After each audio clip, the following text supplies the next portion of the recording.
Hello again, and welcome back to another video in this course. We have been really diving into some of the very important topics of chemistry as we look at the atom, the subatomic particles, the protons, the electrons and neutrons. We've been spending most of our time recently in recent videos talking about electrons because those are really important in the bonding process when we form molecules and compounds. In the last video we looked at how the arrangement of the electrons is depicted in the arrangement of the periodic table, how there's a correlation there, and why the periodic table is arranged the way it is, and we analyzed that a little bit, connecting the electron configuration and the periodic arrangement of the periodic table. So we're going to continue to talk about the periodic table. It is a very, very powerful tool for scientists, and we're going to look at some of the trends that are evident in the periodic table. Trends, by trends we mean that they are general tendencies. That doesn't mean that there are not exceptions. There are going to be exceptions in these trends, but in general there are going to be some variations that we're going to see. Either things are going to be increasing in a certain order or decreasing in a certain pattern, and we're going to look for those trends on the periodic table. So let's get started. Today we're going to discuss periodic trends, and we're going to be answering the question, can the properties of an element be predicted using a periodic table? We kind of already know that the periodic table is arranged in a certain order because of similar properties. So we kind of already know the answer to this question. But let's dive in.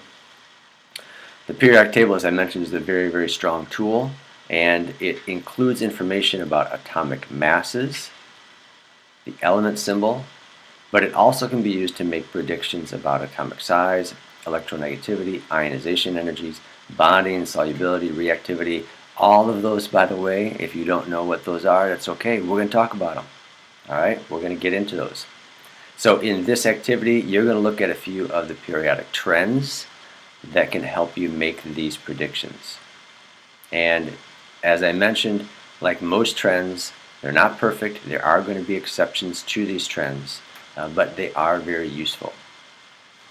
So it says, consider the data in Model 1. Well, where's Model 1? We actually have to go to the next page here, because it takes up the entire page. But let's just preview this model just a little bit. I always encourage you to just study the model before you dive into the questions. It's not that you're going to understand the model yet. The questions are designed to help you understand how the model is being used and what we can gain from that model. So in this model, this is the main group of elements. What they mean by that is they have chopped out the transition elements and the F block elements, and we are only working with the main group of elements. So that would basically be group 1, group 2, and then we jump all the way over all the transition elements, just take them out, and we are in group 13, 14, 15, 16, 17, and 18 here. Okay? And that's because when we take out the transition elements and F block elements, the trends that we're going to be talking about are much more evident. So it makes more sense. There are some very pronounced inconsistencies in the transition elements. So we're just going to look at the main block. Okay, that's what this means down here. If you were to read this note, it is an abbreviated or condensed version of the periodic table. In each of these, each of the sections of information for the elements, this is what you're going to find: the atomic number, the element symbol, the electron shell diagram, the atomic radius, the first ionization energy, and the electronegativity. The atomic radius is measured in picometers. Here your ionization energy is kilojoules per mole, and electronegativity, and we're going to be talking about those three right there. I'm going to help you understand them. We're going to be defining them and figuring out what those are. But that's what these three numbers are under each of the symbols for the elements in the diagram. Okay, so we have all the elements that we're going to be looking at in this activity, and we're going to go back now to the questions and refer to this model to answer these questions. So let's consider the data in Model 1 on the following page. Each element has three numbers listed under it. Which value represents the atomic radius? So the atomic radius, if we look at our key down here, atomic radius would be right under the shell diagram. So that would be the first number right under the shell diagram. Okay? That's the first number under the diagram.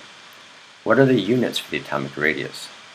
Those were in picometers, and it's an infinitesimally small measurement because obviously when we talk about atomic radius, we're looking at if this is the nucleus of an atom and this is the nucleus of an exact atom, and they're bonded together. All right, if those were to be bonded together there, okay, then basically you're going to have a distance between those two. The distance between those two is going to be the diameter, or the distance between those two radii. Half of that is going to be your atomic radius. Okay, in simple layman's terms, it's just basically the distance from the nucleus out to the edge of where the electrons are going to be. That makes sense when we think about atomic radius. It's the radius of the atom. It's the size of the atom. Just think of it that way. It's the easiest way to consider it. We're talking about the size of the atom. Okay? Write a complete sentence to convey your understanding of atomic radius. You may not use the word radius, so we're talking about distance to the outer edge, if you will. Outer edge of atom from the nucleus. Outer edge meaning where the electrons reside, the outermost electrons. You can think of it that way. In general, what is the trend in atomic radius as you go down a group? Remember, a group is going to be your column. In Model 1, support your answer using examples from three groups. So we're looking for a trend.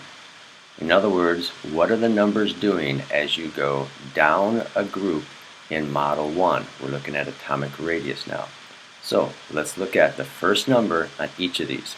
It also is a little bit evident as you look at the diagram for each of the atoms. Here we have 37, 152, 186, 227, and you can see just by the diagram as well that each of these atoms are getting larger and larger and larger. These concentric circles representing the energy levels where electrons reside, as we've talked about in previous videos. So atomic radius is going to increase as you move down a group. Okay? It kind of makes sense, doesn't it? I mean, as you move from one period down to the next period, down to the next period, you know that the energy level is going to increase and increase and increase. The electrons are going to be residing further and further and further from the nucleus. So that makes perfect sense that the atoms, as you move down a group, are going to be larger and larger and larger. Using your knowledge of Coulombic attraction and the structure of the atom, explain the trend in atomic radius that you identified in question 2. Here's your hint. You should discuss either a change in distance between the nucleus and the outer shell electrons or a change in the number of protons in the nucleus. So the idea here, as I kind of already alluded to, is that you're going to be gaining more and more electrons as you move down a group. But those electrons, here's the important part, those electrons are not staying at the same energy level. Let's go back to our model just for a second. Here you have electrons at first energy level for hydrogen, and that's it. That's the only place where you would find electrons in the ground state. But lithium has electrons at first and second energy level. Well, that second energy level is going to be further from the nucleus, as is going to be the third energy level or the fourth energy level. So the idea of electrons moving further and further from the nucleus is going to help you understand the trend of a growing atomic size, atomic radius, as you move down that group. Okay? In general, what is the trend in atomic radius as you go across a period from left to right in Model 1? Support your answer using examples from 2 periods. So in this case, let's move horizontally across a period. So we're going to go from lithium all the way across to neon, or sodium all the way across to argon. And let's look at the numbers, and we can also look at the diagram. So if we look at these numbers, we can see the trend in general. There's a little exception here. It goes from 66 to 71 and then 70. There's a little bit of an uptick there in the numbers instead of a general downward trend. But in general, you're going from 152 all the way down to the 70s. Well, obviously it's decreasing, and you can see that's consistent throughout here. 186 going down for the most part down to 98, as well as 227 down to 112. So let's think for a second why that might be. Why would the size be decreasing as you move across a period, but the size is increasing as you move down a group? Well, as you move across a period, the size is going to decrease, it's going to go down as you move across a period from left to right. So in this case, what's the reason for this? Well, if you've got a nucleus here and you have electrons, let's say at the first and second energy level, okay? And I've got an electron here, I've got an electron there, I've got an electron there. And then as I move across that period, my nucleus is going to have electrons still at the first and second energy levels. I might have more electrons, but I'm not going to add any electrons to a third energy level because I'm still residing in the second period.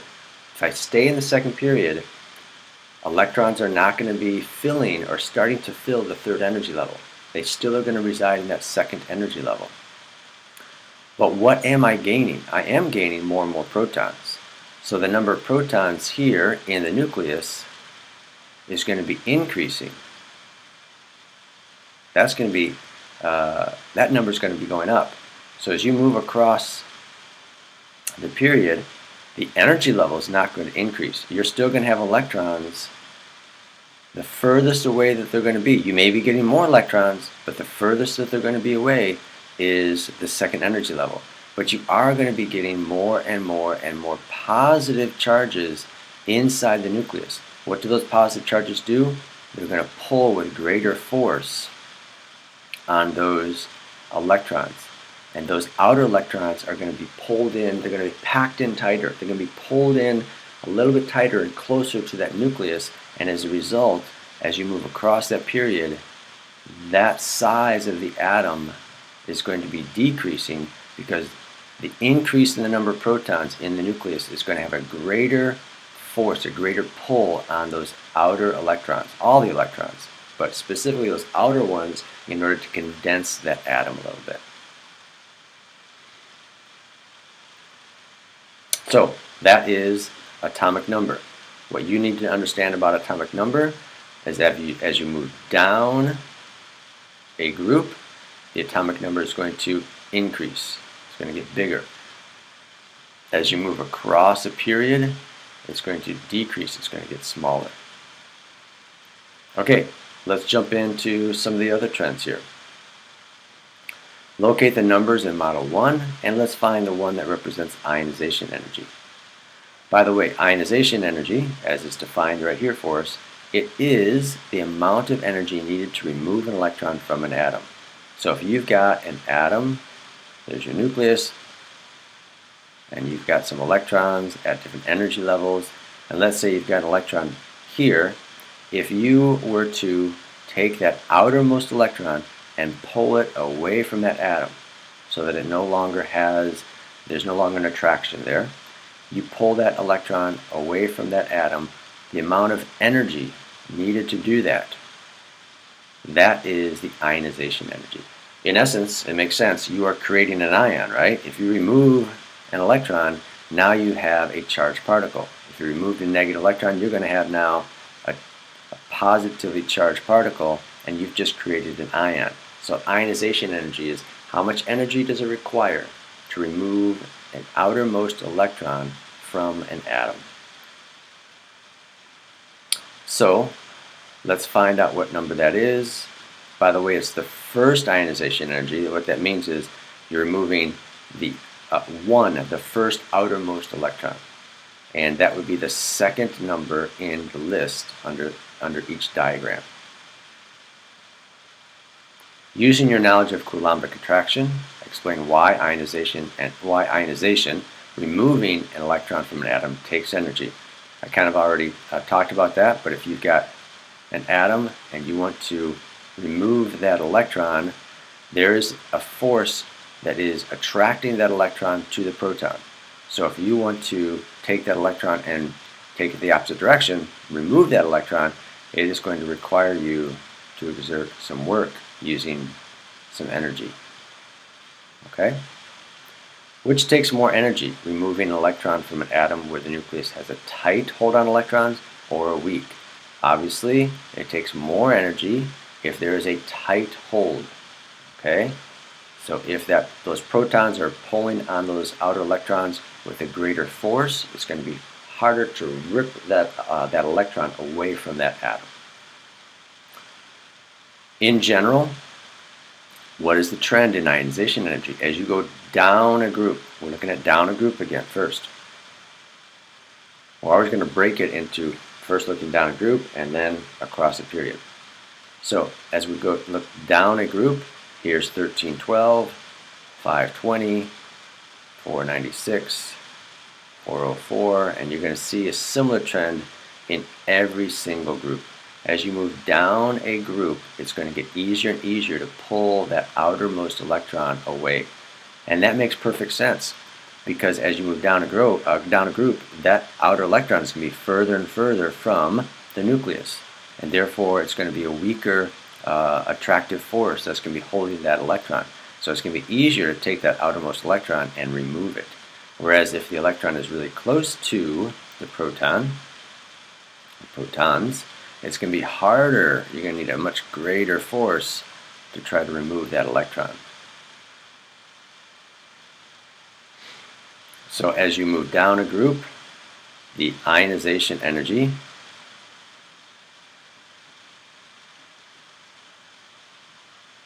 is going to decrease as you go down a group. Okay? Again, that's verified by the numbers and just by our understanding of Coulombic attraction and the distance between the electron and the proton. Using your knowledge of Coulombic attraction and the structure of the atom, explain the trend of ionization energy that you identified in question 7. So we just talked about that. The further the electron is away from the nucleus, the easier it is. Okay? Less force needed, less energy to remove an electron further from the nucleus. Nucleus. Okay? what is the trend of ionization energy as you move across a period? And we're going to look at two examples, and then in the same conversation, we're going to look at why that might be. Explain the trend, and we're going to use our knowledge of Coulombic attraction and the structure of the atom. So we're going to answer both 9 and 10 here right now. As we move across, by the way, let's remember that the atomic size is getting smaller. Atomic size is decreasing as we move across the period. I might just throw in here while I'm talking about it that all the other trends, ionization energy and the one that we're going to talk about here in just a second, electronegativity, they're really all tied to the atomic size, the atomic radius. Okay? So as the size of the atom decreases, it's going to be harder and harder to remove an outer electron because the pull is much greater. So again, if you've got an electron here, or you have an electron that's further away, this is going to be a greater force, keeping that electron close to the nucleus. Whereas the force here is less, so it's going to be easier to remove this electron than it is to remove that electron. And that's confirmed by the numbers. Look at the numbers. 404, 550, and it goes up to 7, 800, and then 1,000, 1170 here, and that's confirmed in any group that you, or any period that you look at. Okay, so as you move across a period,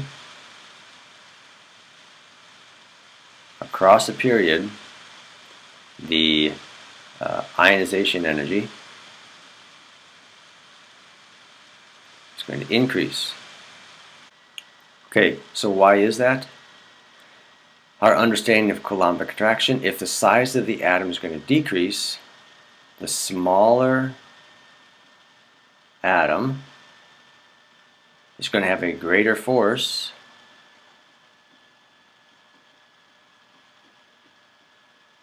on those outermost electrons. So it's going to be harder, or it's going to require more energy to remove those electrons. Okay? Alright, number 11. Atoms with loosely held electrons are usually classified as metals. Let me repeat that. Atoms with loosely held electrons are usually classified as metals. So let's just pause here for a second. If they are loosely holding on to electrons, probably it's easy for them to lose those electrons. They will exhibit high conductivity, ductility, and malleability because of their atomic structure. Would you expect metals to have high ionization energies or low ionization energies? Explain your answer in 1 to 2 sentences. First of all, let me go back and just talk about some of the properties of metals here. So metals, high conductivity, that means they conduct heat. Heat can travel very easily through metals, as well as electricity. Electricity, the flow of electrons, is very easy with most metals. Ductility means that you can take metals and you can stretch them out into basically a wire. And malleability is you can bend them, you can fold them, you can pound them flat. They are able to be change their form and shape. So, question is, would you expect metals to have high ionization energies or low ionization energies? And if they hold on to the electrons loosely, then we would expect them to have low or lower, anyways, relatively lower ionization energies. They want to lose, they like to lose their electrons. Okay? And that is going to be a key point later on when we talk about ionic compounds. So just keep that in mind when you come back to a future video. Alright, electronegativity. Here's the last trend, or one of the last trends that we're going to be looking at.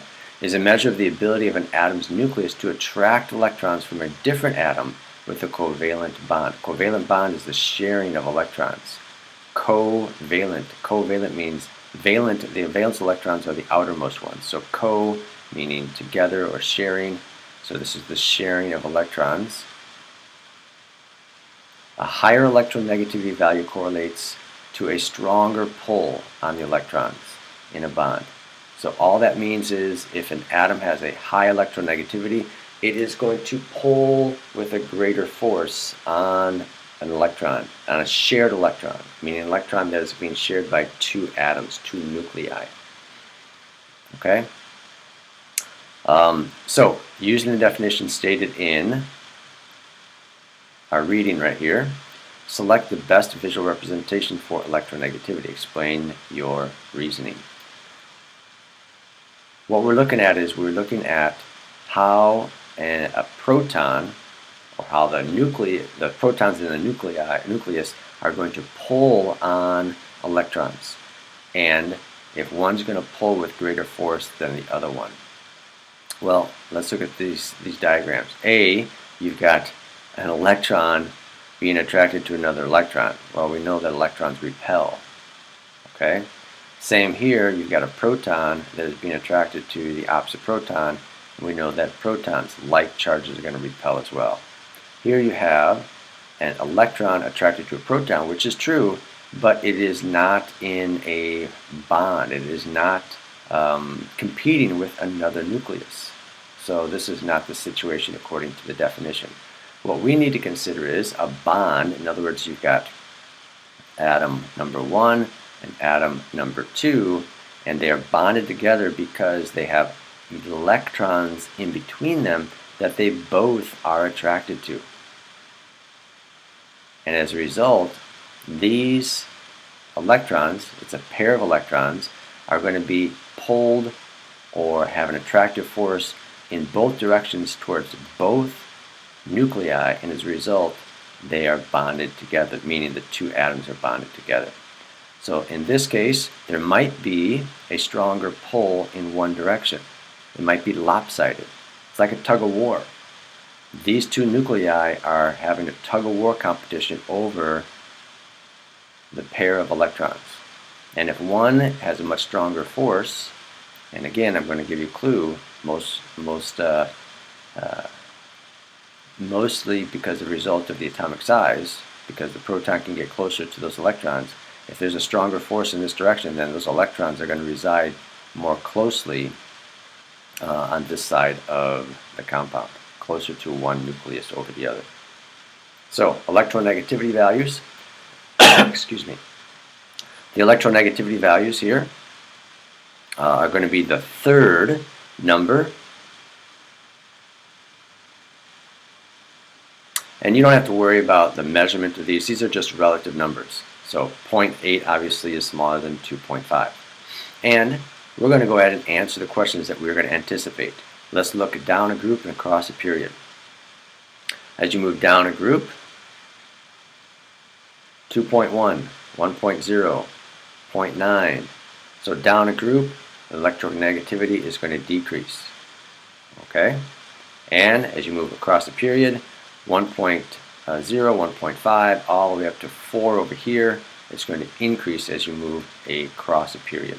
And again, it's all tied to the size of the atom, atomic radius. The smallest atoms are going to have the greatest pull on the electrons because they can get electrons closer to the nucleus, the protons in the nucleus.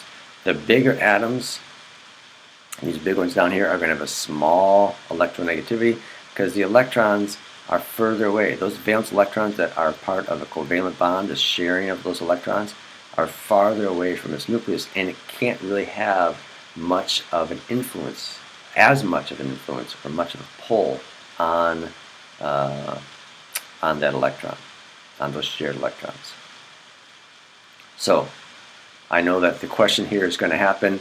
So what is the trend going down a group? We just said as you move down a group that the electronegativity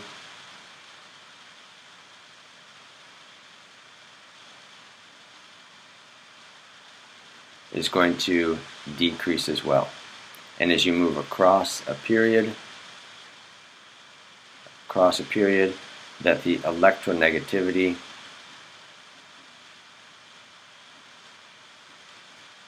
is going to increase.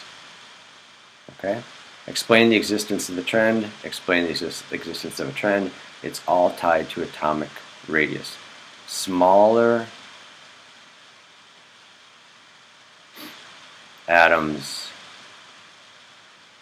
have a greater pull.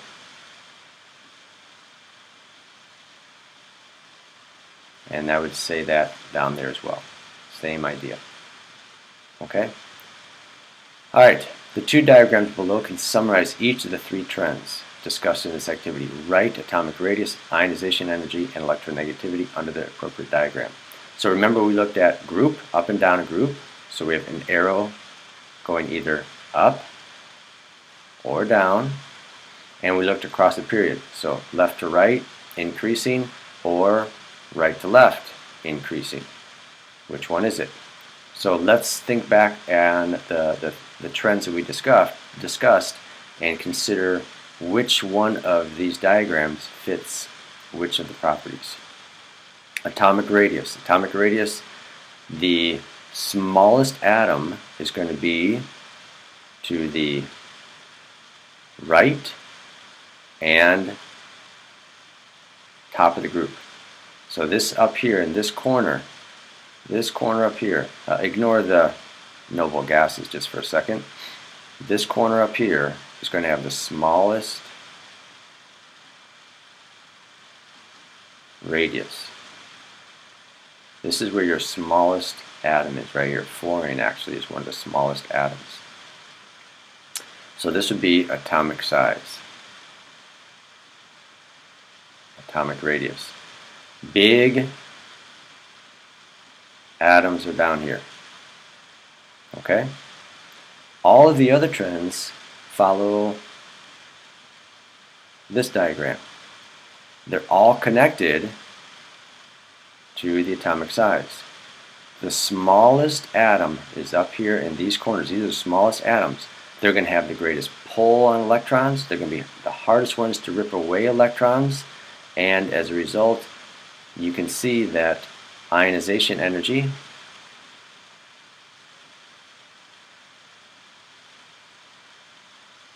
and electronegativity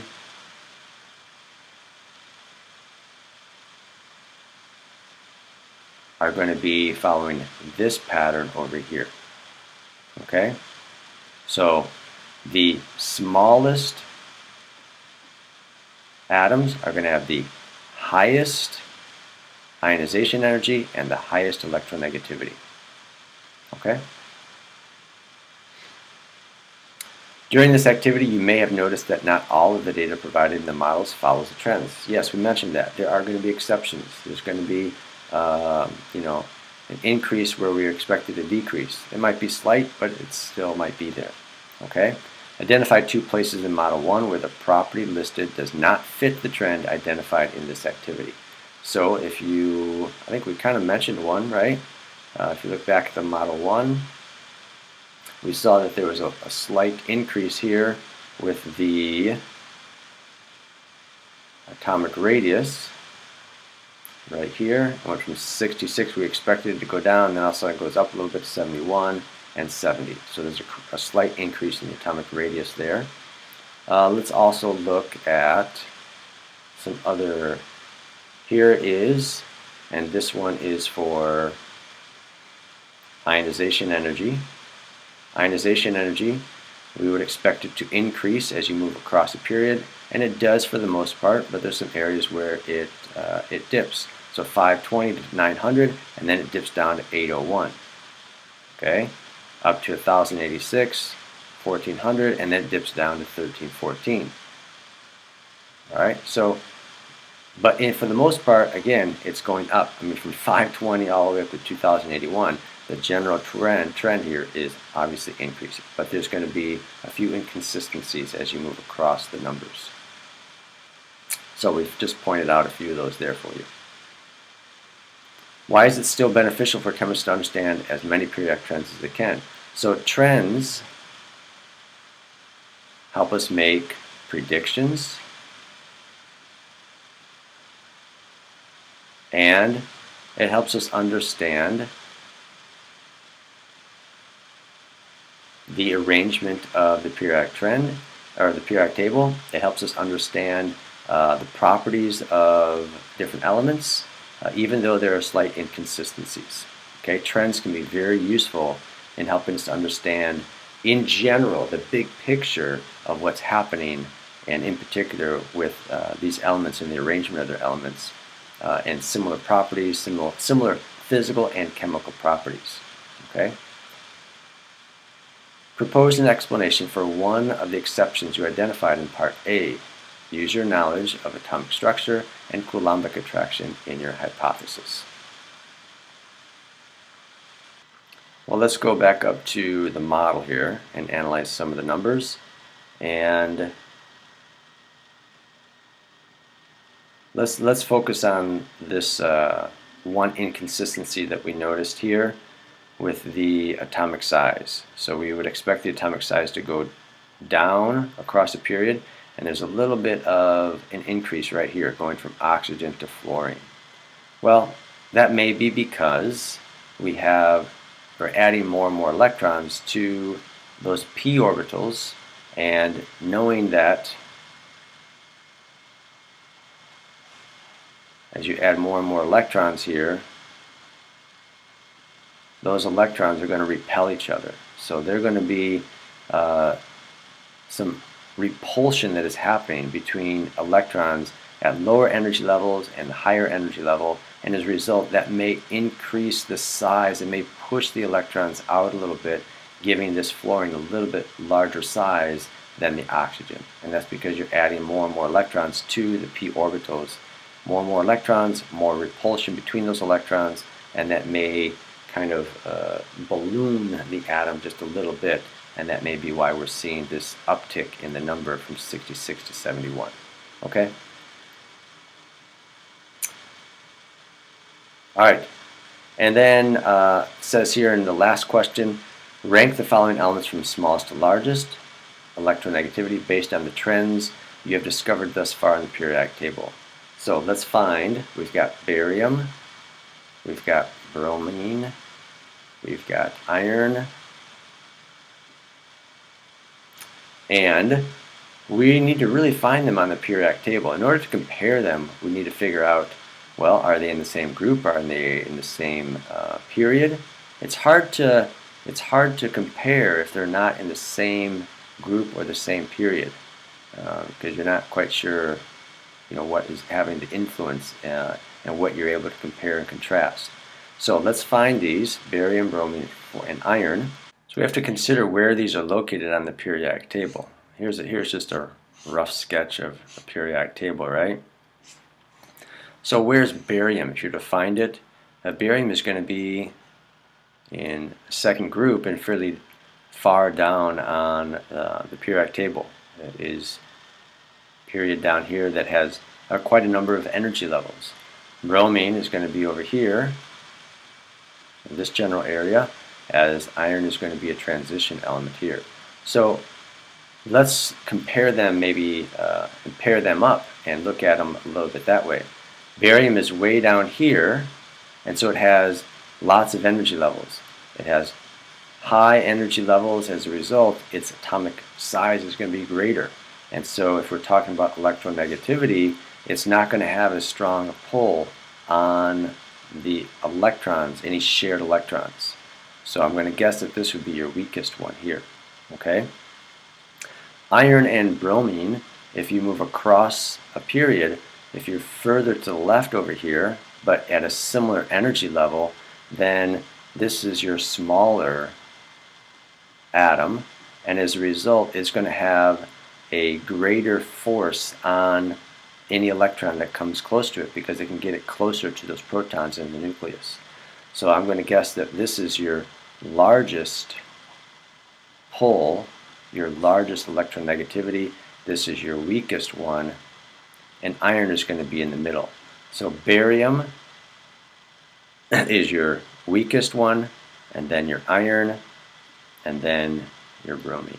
And again, the trend here is, if I was just to draw one single arrow, the trend is moving up this way from bottom left to top right.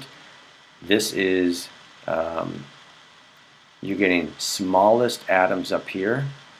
Your smallest atoms are up in this corner. And as a result, what does that mean? All the other trends are going to increase up that arrow. So increasing ionization energy, increasing electronegativity as you move diagonally from bottom left to top right. Okay? Okay, I hope that is very helpful. And we wrapped up our discussion here about periodic trends. Obviously, the periodic table is still a very useful tool. So become familiar with it, use it, be comfortable with it, and we're going to refer to it again and again and again. All right, we'll see you in the next video.